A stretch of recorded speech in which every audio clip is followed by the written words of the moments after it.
Audio पिटारा सुनना जरूरी है। अध्याय 12 झाला सरदार का आत्मत्याग। महाराणा प्रताप 2 बार मुगल सेना के बीच में पहुंचकर और मान सिंह को ना पाकर निश्चिंत नहीं हुए थे, क्योंकि उनके अंदर की प्रचंड आग अभी बुझी नहीं थी और वे युद्ध क्षेत्र में चारों ओर आंखें गड़ाए हुए देशद्रोही मान सिंह को खोज रहे थे।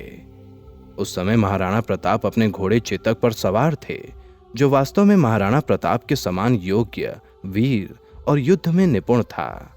बच्चे जैसे खेल में मिट्टी के खिलौनों को तोड़कर फेंक देते हैं, वैसे ही मान सिंह की खोज में महाराणा प्रताप मुगल सेना के अनेक वीरों के टुकड़े टुकड़े कर रहे थे।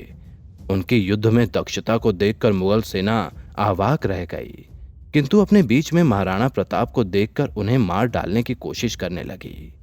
प्रताप के रक्षक एक एक करके धराशाही होने लगे, परंतु प्रताप को इसकी जरा सी भी परवाह नहीं हुई और वे अकेले ही मुगल सेना का सामना करते हुए मान सिंह को ढूंढने लगे।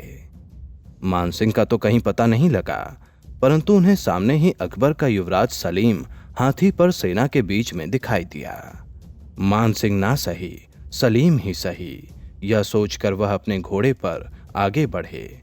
उनको आगे बढ़ते हुए देखकर चारों ओर से मुगल सिपाही युवराज की रक्षा के लिए जमा होने लगे और उन्होंने मिलकर महाराणा प्रताप पर आक्रमण कर दिया। परंतु प्रताप की वीरता के सामने मुगल सैनिकों का आक्रमण बेकार हो गया। स्वदेश के लिए उस युद्ध में जान देना जैसे उनका सिद्धांत था। उन्होंने दूर से सलीम पर तेज बर्छा चलाया, परंतु दैव योग से वह सलीम के लोहे के हौदे से टकराकर बेकार हो गया। तब महाराणा प्रताप ने सलीम की ओर अपना घोड़ा बढ़ाया। अपने स्वामी का उद्देश्य समझकर चेतक एक छलांग मारकर सलीम के हाथी के पास पहुंच गया और उसने हाथी के माथे पर और पैर जमा दिए। ऐरावत के समान उस हाथी के माथे पर चेतक के पैर शोभायमान होने लगे। प्रताप की इस युद्ध निपुणता को देखकर थोड़ी देर के लिए वीर मंडली अवाक रह गई और उनके शत्रु भी उनके इस साहस की प्रशंसा करने लगे।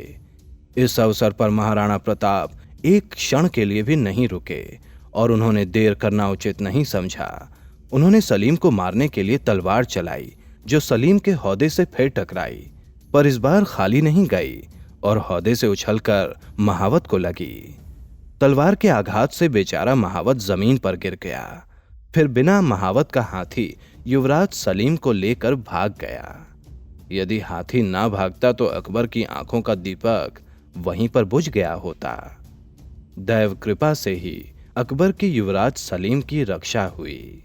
युवराज सलीम को इस तरह मुसीबत में फंसा देखकर मुगल सेना पागल हो उठी और सारी सेना वीर प्रताप के प्राणों की दुश्मन बन बैठी। मुगल सेना ने चारों ओर से महाराणा प्रताप को घेर लिया। महाराणा प्रताप ने अनेक शत्रुओं को मार भी गिराया, परंतु अकेले महाराणा प्रताप को देखकर मुगल सेना का जोश बढ़ गया।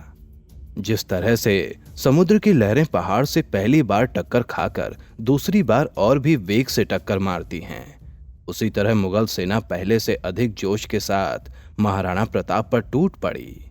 अकेले महाराणा प्रताप और मुगल सेना के असंख्य वीर, कैसा भयंकर युद्ध था। असंख्य मुगल वीरों से घिरने के अलावा उनके शरीर पर बर्छी के 3, तलवार के 3 और गोली का 1 आघात लग चुका था। इतने में ही महाराणा प्रताप की जय शब्द सुनाई पड़े। यह शब्द सुनते ही प्रताप पहले से और भी अधिक उत्साह के साथ लड़ने लगे।